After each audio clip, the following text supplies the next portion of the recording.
Halo sobat nonton, siapa nih yang penasaran dengan kelanjutan cerita dari drama Vigilante? Yuk kita mulai aja alur cerita kelanjutan episode 3 dan 4 ya. Seluruh negeri menggila karena Vigilante, di mana orang-orang yang mendukung tindakan Vigilante meniru menjadi Vigilante, karena beberapa media meliput Vigilante sebagai pahlawan. Ji-young dan teman-temannya pun membahas hal ini. Ji-young pun tidak setuju dengan orang-orang yang meniru menjadi Vigilante. Polisi pun makin giat untuk menangkap Vigilante. Mereka juga hati-hati karena seluruh negeri memperhatikan persoalan ini. Ada sebuah kasus di mana supir truk menabrak seorang kurir sampai mati, tapi hanya diberikan hukuman yang ringan, dan sudah keluar dari penjara. Reporter Choi ingin agar bawahannya mewawancarai si penabrak. Ji-young pun mengetahui tentang kejadian ini, dan mulai mencari tahu sebab dia ingin memberi pelajaran kepada si supir truk. Keesokan harinya, Ji-young mendatangi tempat supir truk bekerja. Dia juga melihat ibu dari korban menangis-nangis meronta-ronta karena hukuman yang diberikan terlalu ringan kepada si supir truk. Saat si supir truk mandi di pemandian umum, dia kemudian dibunuh oleh Vigilante bertopeng. Vigilante bertopeng ini adalah peniru Ji-young.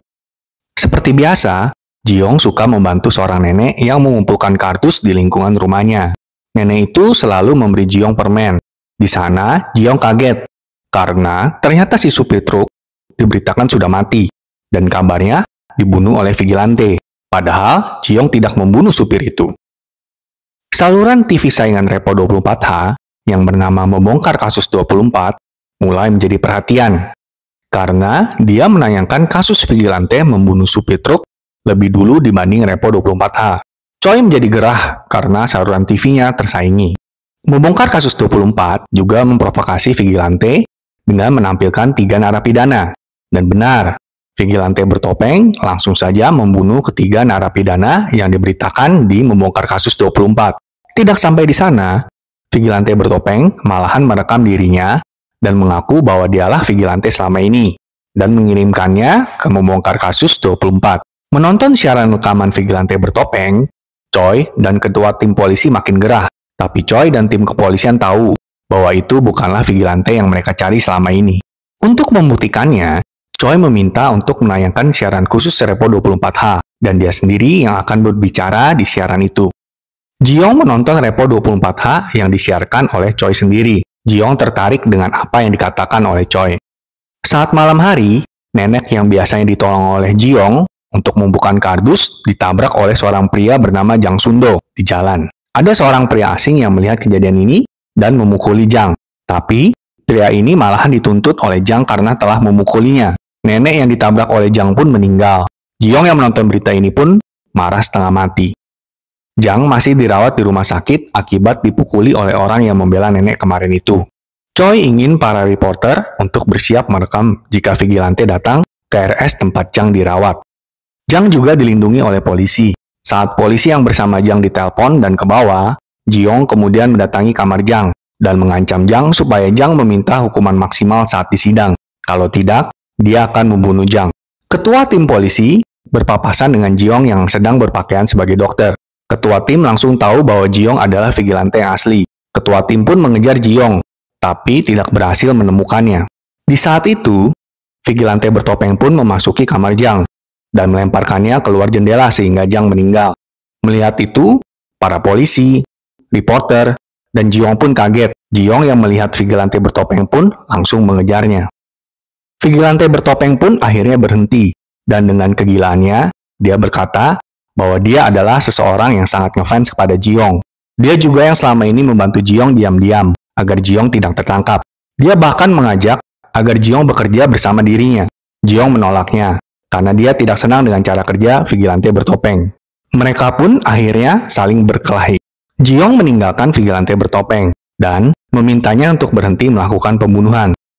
Karena pertengkaran mereka, maka muka mereka terluka. Vigilante bertopeng mengirim pesan kepada Ji-young kalau dia bisa membantu Ji-young membuat alibi mengenai mukanya yang terluka, karena pasti akan ditanyai saat dia berada di universitas kepolisiannya. Vigilante bertopeng itu ternyata adalah CEO perusahaan Deka bernama Jo Gang-ok. Ketua tim polisi mendatangi Jang Sunil, kakak dari Jang Sundo. Ketua tim memberitahu Sunil bahwa dia akan menangkap Vigilante yang telah membunuh adik Sunil. Ketua tim juga ingin agar Sunil tidak bertindak seenaknya sendiri.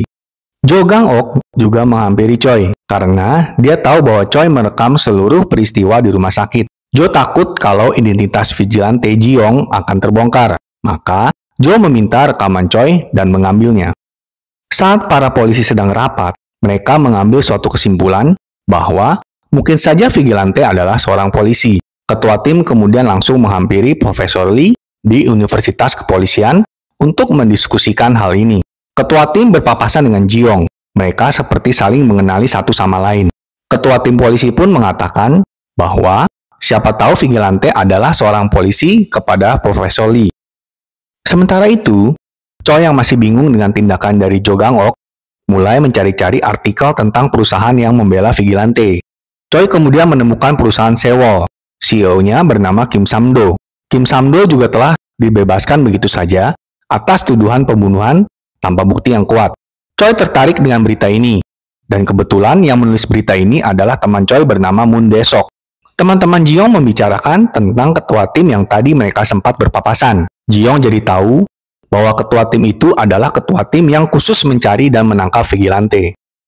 Ketua tim yang sedang mencari bukti meminta rekaman CCTV setempat. Tapi, ternyata rekaman CCTV itu sudah diambil oleh Sunil. Maka, ketua tim langsung mendatangi Sunil dan memukuli semua bawahannya. Sunil menjadi takut karena semua bawahannya kalah telak. Ketua tim mengingatkan agar Sunil tidak bertindak seenaknya sendiri lagi lain kali. Saat di kelas, Profesor Lee menanyakan Ji-young kenapa mukanya bisa terluka begitu. Tepat waktu, tiba-tiba ada polisi yang mencari Ji-young. Profesor Lee dan Ji-young langsung keluar untuk menemui polisi yang mencarinya. Ternyata, ada seorang wanita yang berkata bahwa Ji-young telah menolongnya kemarin malam.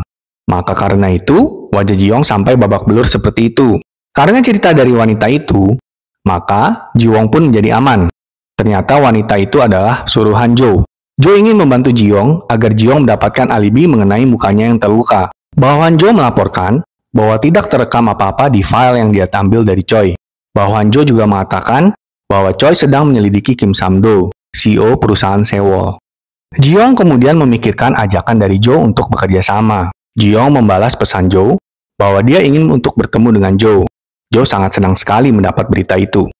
Choi mendatangi Dae-sok untuk menanyakan artikel yang dia buat tentang Kim Sam-do.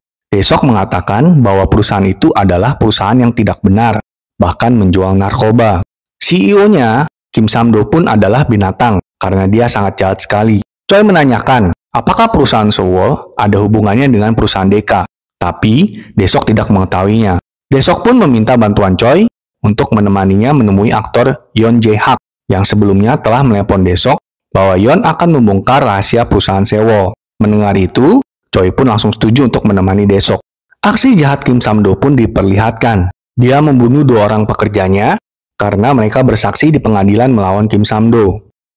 Sesampainya Choi dan Dae-sok di rumah Yeon, Yeon sudah ditemukan meninggal dengan gantung diri. Choi dan Dae-sok pun memberi pernyataan kepada polisi kalau tidak mungkin Yeon bunuh diri karena Dae-sok dan Yeon ada janji untuk bertemu. Tapi polisi seperti tidak menanggapi dengan serius. Dae-sok bercerita bahwa sebenarnya Yeon sempat mengubah tempat bertemu. Choi dan Dae-sok pun memutuskan untuk pergi ke tempat janjian pertama antara Yeon dan Dae-sok.